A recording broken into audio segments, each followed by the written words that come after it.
I've seen there are scientific studies going on for mammals, insects, birds, different kinds of plant experiments. I've seen a mink running across the parking lot, white-tailed deer, coyote, fox. So the wildlife are actually using this parking lot as a habitat. We try to be an example of what a green parking lot should be, and actually they're working in Mill Creek, which is our neighboring municipality, to get the zoning law passed to require green parking lots with any new building. So that is ready to go to the supervisors for a vote very soon.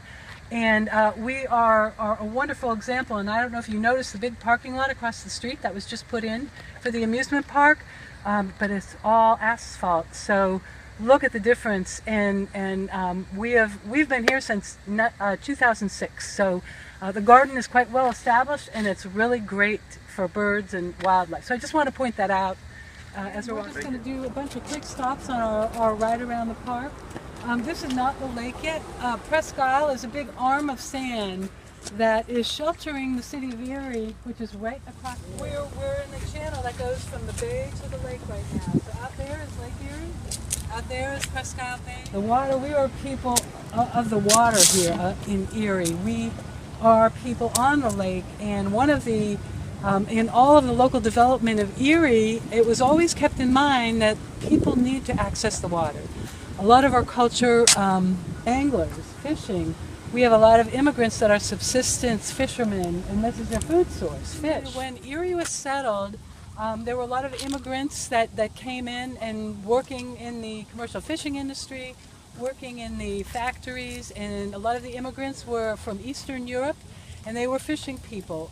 Also a lot of immigrants from Portugal who were fishing people. And so they, instead of building homes on land, they built floating homes on the bay, on the city side, and they just tied up near the fishing docks, and that's how they made their living, working on the fishing boats, processing fish. We had a caviar processing plant right on Presque Isle, near where we stopped on the bay. There were so many lake sturgeon, they took the eggs for caviar. So the fishing population, the immigrants, lived in these floating homes, and over the years they ended up on Presque Isle near Perry Monument. The Mysteries of the Great Lakes is all about the lake sturgeon, and it's all about the battle of the lake sturgeon. It was so abundant here when this area was settled. The French people were the first people here, and they were fur trappers, and then they were fishing people.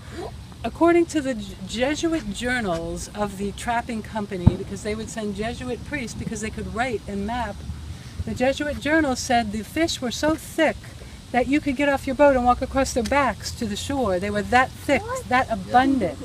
And so this was the #1 commercial fishing port in the world for a while. We had a sturgeon in our aqua lab for a while. Unfortunately, she passed away. She got about as big as me.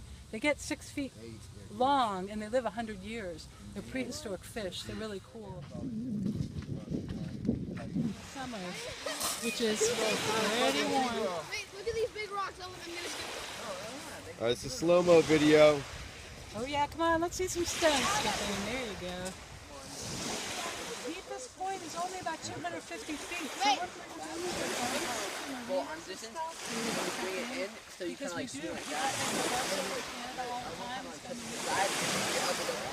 It's like that.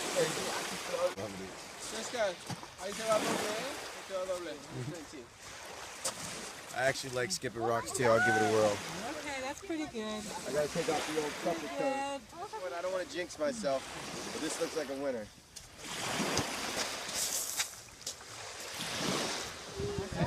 Are you serious?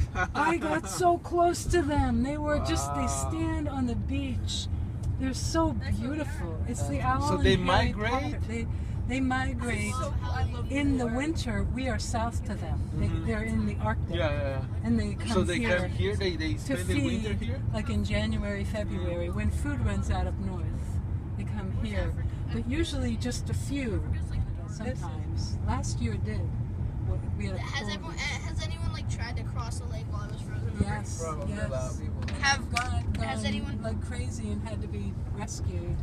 You can't make it across because everything looks the same, and you lose your bearings, and plus the way Lake Erie freezes, it freezes in waves, so there can be open pots that are very dangerous. So it's How do what? How many people visit this national 4 park? million people a year visit this Wow. place, mostly in the summer. So you can imagine the impact, the human impact on this beautiful environment. It's Yeah, but it's hard, huh? and most of the people are coming for the beach. 5,000 people here or 50,000 people, that's enough. But Wow. right now we don't. Carmen said this is the most visited national park in the country. This is that the true? most visited park in What? Pennsylvania, and it's more visited than Yellowstone National Park, which Wow. is out in your neighborhood. These things for kids, and to get them to realize what a precious place this is. To be able to preserve it, not just like, Right. for generations to come. So Yeah, more of it's so challenging to see all that every day. Yes. Pharmaceuticals. In Lake Erie, all of our wastewater is treated and put back into the lake.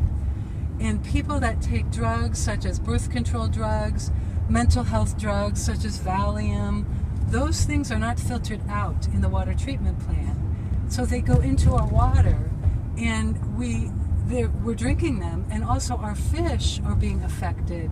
Some of the local colleges are doing research on the fish because they are under the influence of things like birth control pills and psychiatric drugs, and all of the common drugs that people take are going back. So that's something else that needs to be brought to awareness, that we need to figure out how to get the drugs out of, first of all, people shouldn't be taking so many drugs, but that's my own personal opinion. But how to get the drugs out of that wastewater. I was telling you guys a little bit along the way. So you see we have a lot of fun stuff. You are going to love this. Telling them, just letting them touch a bug, a butterfly, look under the leaves. That's all it takes. And then, Rip, come on, give it up.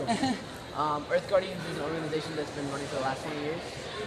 Just recently it went global. It's working to empower, educate, and inspire young people all around the planet to use things that they love to do, the things that they're most passionate about, to address some of the greatest issues of our time, and working in communities across the planet to help kind of young people find their voice and empower young people to show them that they really can make a difference in the world around us, and it's possible, and we really need youth participation all over the world to make a huge difference to address the greatest issues of our time. I see. wrap in the center here. And thank you. Take care. Follow the extraordinary work of the Earth Guardians on their website, www.earthguardians.org, and their Facebook, Earth Guardians.